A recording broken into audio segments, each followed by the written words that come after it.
News 24 घडामोडी, श्वास चालू घडामोडींचा। कायदे क्षेत्रातील भीष्माचार्यांचा सन्मान। ॲडव्होकेट पिंगळे यांच्या सहस्त्र चंद्रदर्शन सोहळ्याने अहिल्यानगर भारावले। विद्वत्ता, संयम आणि निस्पृह सेवेचा वारसा जपणारे ज्येष्ठ विधिज्ञ ॲडव्होकेट अच्युत सदाशिव पिंगळे यांच्या 80व्या वर्षात पदार्पणानिमित्त आयोजित सहस्त्र चंद्रदर्शन गौरव सोहळा अहिल्यानगरमध्ये मोठ्या उत्साहात पार पडला। कार्यक्रमाचे मुख्य आकर्षण म्हणजे अयोध्या येथील राम जन्मभूमी तीर्थक्षेत्राचे कोषाध्यक्ष परमपूज्य स्वामी गोविंद देवगिरीजी महाराज यांची पावन उपस्थिती। स्वामीजींच्या शुभहस्ते ॲडव्होकेट पिंगळे यांचा विशेष सत्कार करण्यात आला। अच्युतरावांचे जीवन म्हणजे कर्तव्यदक्षता आणि निष्ठेचा संगम आहे, अशा शब्दात स्वामीजींनी त्यांचे कौतुक केले। ॲडव्होकेट पिंगळे यांच्या प्रदीर्घ प्रवासाचा वेध घेणाऱ्या समर्पित या गौरव अंकाचे विमोचन महाराष्ट्र विधान परिषदेचे सभापती माननीय नामदार प्राध्यापक रामजी शिंदे यांच्या हस्ते झाले। प्रख्यात विधितज्ञ आणि राज्यसभा खासदार ॲडव्होकेट उज्ज्वलजी निकम यांनी या सोहळ्याचे अध्यक्षस्थान भूषवले। पिंगळे यांच्या व्यावसायिक सचोटीचे त्यांनी आवर्जून कौतुक केले। कार्यक्रमाला आलेल्या पाहुण्यांनी ॲडव्होकेट पिंगळे यांच्या निस्पृह कायदेविषयक सेवेचा आणि सामाजिक बांधिलकीचा आवर्जून उल्लेख केला। पिंगळे परिवाराच्या वतीने आलेल्या सर्व पाहुण्यांचे आभार मानण्यात आले। यावेळी ॲडव्होकेट विश्वासराव आठरे पाटील, भानुदास बेरड, वसंत लोढा, राजेंद्र चोपडा, राजेंद्र गांधी, राजेंद्र काळे, DM कुलकर्णी तसेच गौरव समितीचे सदस्यासह सोहळ्याला मान्यवर मोठ्या संख्येने उपस्थित होते। सोहळ्यामुळे अहिल्यानगरच्या सामाजिक आणि सांस्कृतिक वर्तुळात एक चैतन्यमय वातावरण पाहायला मिळाले।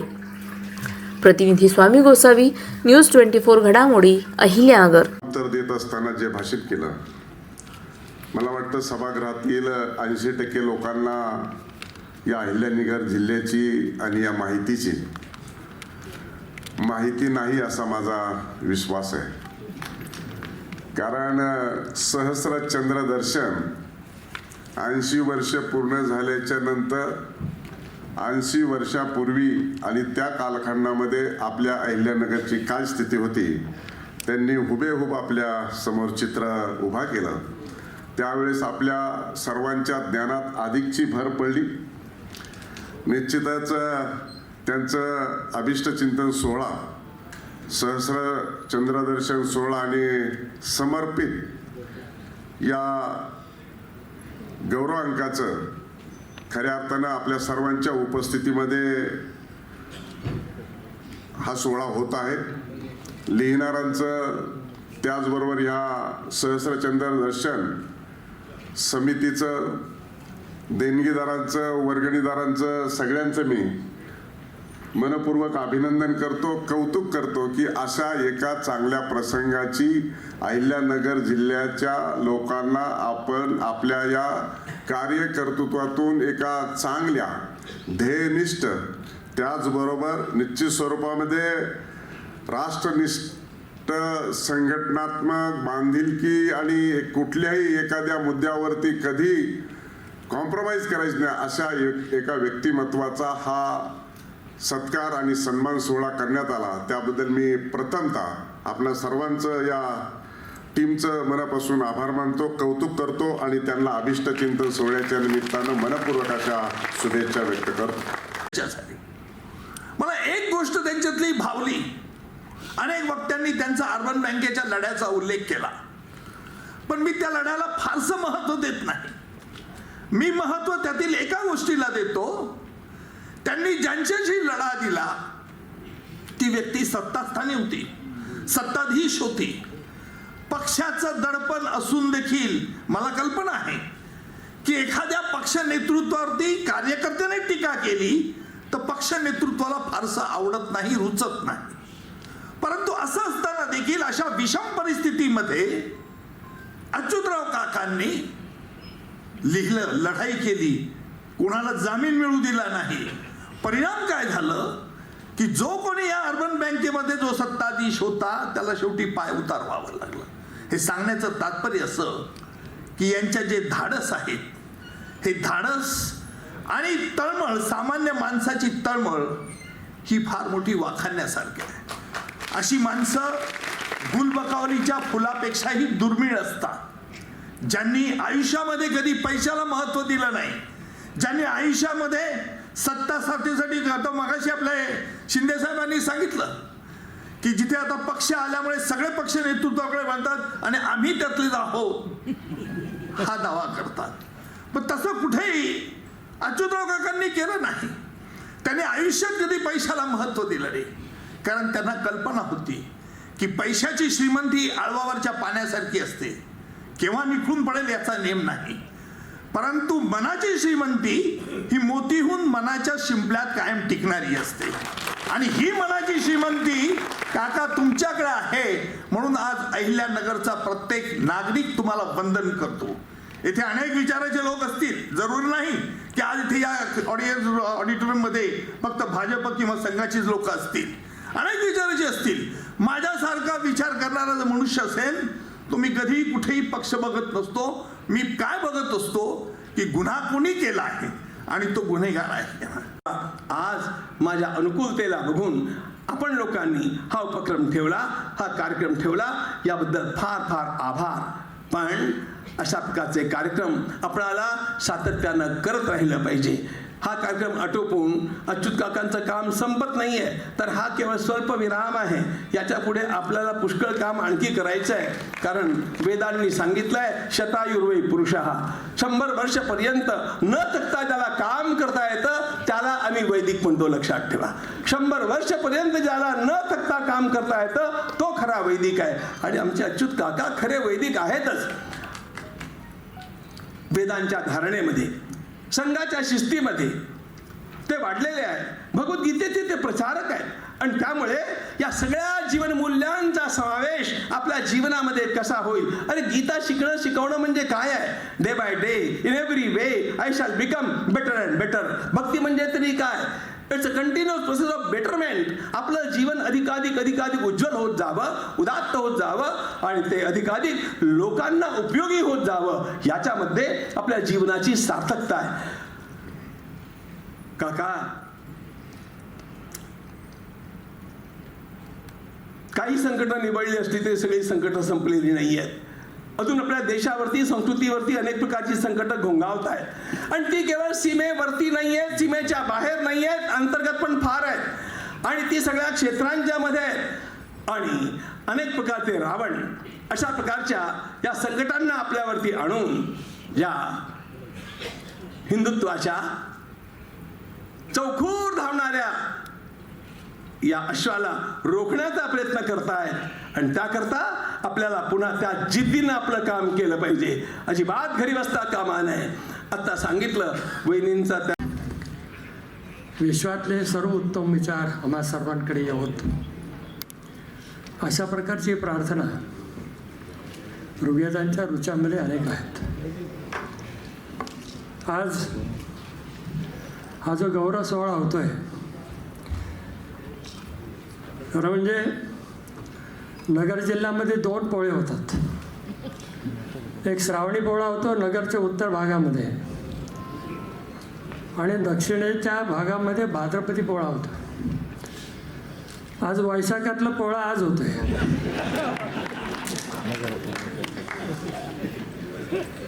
...1954 साली संघाशी संबंध आला. मला जे संघात आणलं त्या व्यक्ती कोणी ब्राह्मण नव्हते. एक होते ताराचंद कोठारी आणि दुसरे होते बाळासाहेब जिकरे.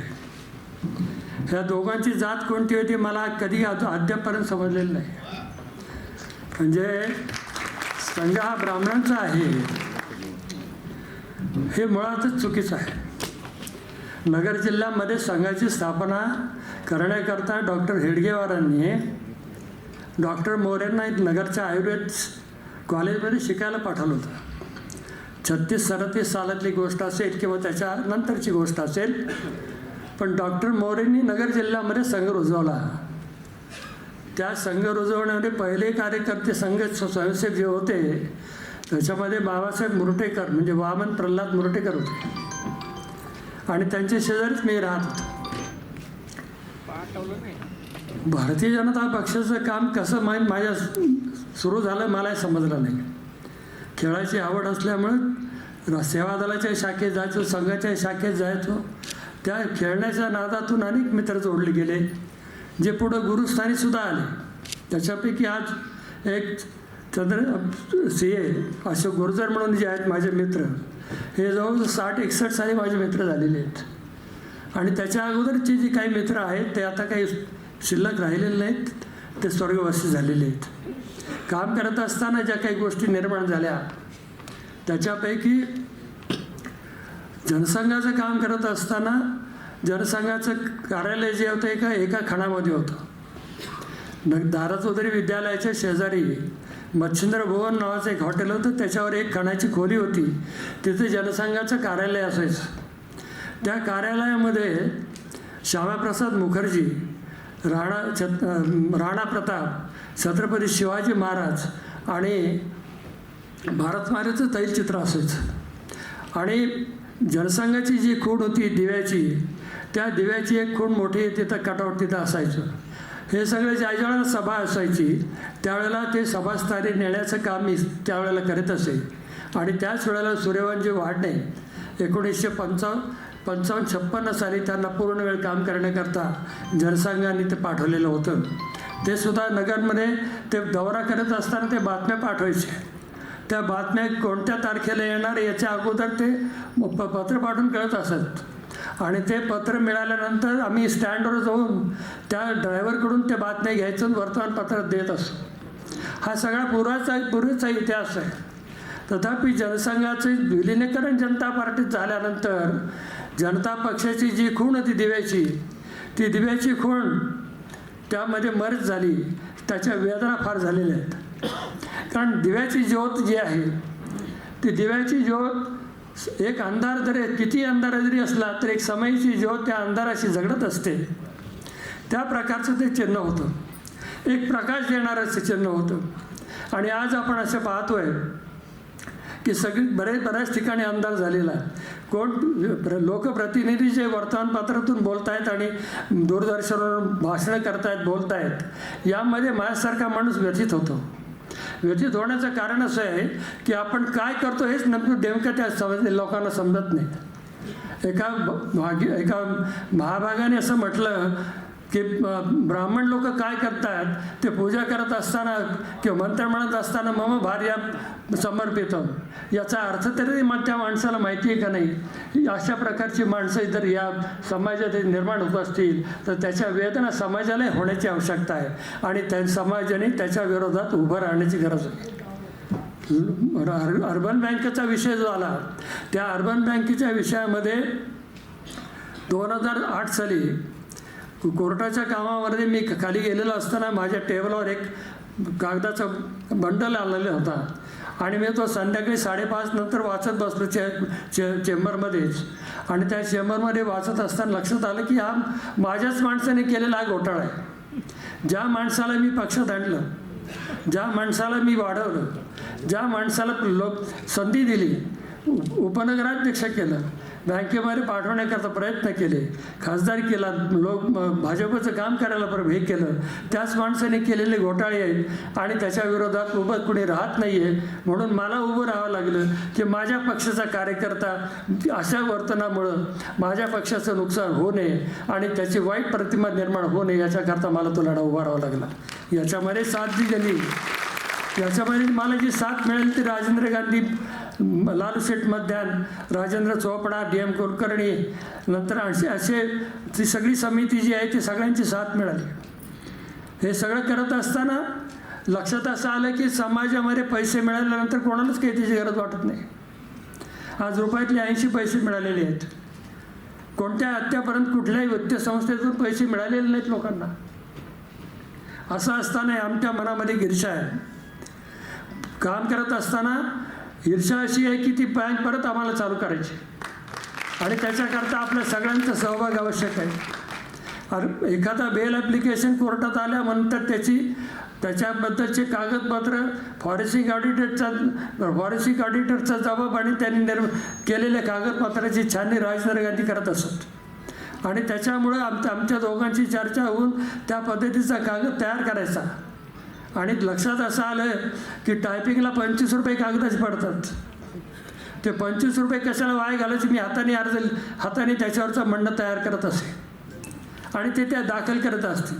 टायपिंगपेक्षा माझं अक्षर चांगलं आहे, त्याच्यामुळे कोर्टाला वाचायला अडचण आली नाही. अशा प्रकारचं आम्ही काम करत आलो. हे काम होत राहील आणि आपल्या सगळ्यांचा सहभाग लावेल की वकिली व्यवसाय एका चांगल्या पद्धतीने आणि गोरगरिबांना मोठ्या प्रमाणात त्याचं सहकार्य होईल अशा पद्धतीचा त्यांचा वकिली व्यवसाय आहे. आणि आपल्याला माहीतच आहे, या ठिकाणी बरेच नगर अर्बन बँकेचे ठेवीदार आहेत. अशा हजारो ठेवीदारांना करोडो रुपये मिळवून देण्याकरता जी अर्बन बँक बचाव समिती होती, त्या बचाव समितीतलं एक प्रमुख व्यक्तिमत्व म्हणजे अच्युतराव पिंगळे. कार्यकर्ता छोटा पण काम फार मोठं. समाजापुढं कधी यांचं काम आलं नाही. प्रसिद्धीपासून ते फार दूर राहिले. म्हणून आम्ही ठरवलं, या ठिकाणी राजेंद्र चोपडा, राजेंद्र गांधी, आमचे BM कुलकर्णी, आठरे पाटील, आमचे बाकीचे सर्व, सदादेव गावकर, राजेंद्र काळे यांनी सगळ्यांनी ठरवलं की एक सर्वसामान्य कार्यकर्ता समाजामध्ये चांगल्या प्रकारे बदल घडवू शकतो. समाजामध्ये मोठमोठी शक्ती जरी असली तर त्या चुकीच्या शक्तीच्या विरोधात लढण्याची ताकद एक सर्वसामान्य कार्यकर्ता निर्माण करतो. आणि ते काम अच्युतराव पिंगळेच्या माध्यमातून झालेलं आहे. म्हणून या ठिकाणी हा त्यांचा सन्मान आहे. या वयामध्ये सुद्धा ते जे लढत आता या ठिकाणी राजेंद्र गांधींनी सांगितलं, अर्बन बँकेच्या लढतीमध्ये 115 वर्षाची बँक आमची खलास झाली. ती का झाली त्याचा ओवापोह करायचा नाही, परंतु त्या लढतीमध्ये निकम साहेब वकील जसं म्हणतात, मी कोट घातल्याशिवाय आमचे की त्यांचे सिनियर वकील आहेत, मी काळा कोट घातल्याशिवाय खोटं बोलत नाही. तर खरी गोष्ट आहे, परंतु अच्युतरावनी काळा कोट घालून शेवटपर्यंत ही लढाई विनामूल्य दिली. या बँकेमध्ये जे काम त्यांनी केलेलं आहे त्याच्यामुळेच इतके पैसे आजपर्यंत वसूल झाले, पुढेही वसूल होतील. आणि एक गोष्ट चांगली झाली, शिंदेसाहेब पॉलिटिक्समध्ये आहेत म्हणून सांगतो, बँकेवर जे प्रशासक आले, गणेशजी गायकवाड म्हणून 5 फुटाची मूर्ती, परंतु सध्याच्या काळामध्ये नॉन करप्टेड हा पहिला अधिकारी आम्ही पाहिला. लाखो रुपये लोकांना दिले, वसुली केली, आमच्याशी सगळं बोलणार, परंतु चहा सुद्धा बँकेचा पिला नाही. खरोखर आज ते इथं नाही आहेत, त्यांना आता डबल ड्युटी दिली आहे. आम्ही जी शाह यांच्या अंडर ते काम करतात, दिल्ली केंद्रात बी आहे आणि आठवड्यातून 1 दिवस ते पुण्याला येतात. इतके चांगले अधिकारी भेटले, त्यामुळे हे आम्हाला सगळं सक्सेस मिळालेलं आहे. आम्ही कष्ट करायचो, वसुलीला पार्ट्याला फोन करायचो की बुवा पैसे भरा, म्हणजे गोरगरिबांचे पैसे मिळतील, पैसे भरा. ज्यांच्या ओळखी आहेत, बरेचशा डॉन लोकांना दिलेले आहेत पदाधिकाऱ्यांनी, परंतु आता ते गेले ते पोचले. वस्तुस्थिती जी आहे, पिंगळे साहेबांनी कोणताही कोर्ट असो, या वयातही आता 80 वर्ष आहे, पाय दुखतो किंवा मला थकलोय, मला चहा पेलो नाही, ते आरोपी त्यांची जामीन फेटाळल्याशिवाय बाहेर पडणार नाही. आणि कोर्टाने सुद्धा त्यांना ती म्हणजे साथ दिली. कोर्टाने ते अशाच बातम्यांचा आढावा घेण्यासाठी आजच आपल्या YouTube चॅनलला सबस्क्राईब करा. बातमी आवडल्यास लाईक करा आणि इतरांपर्यंत शेअर करा.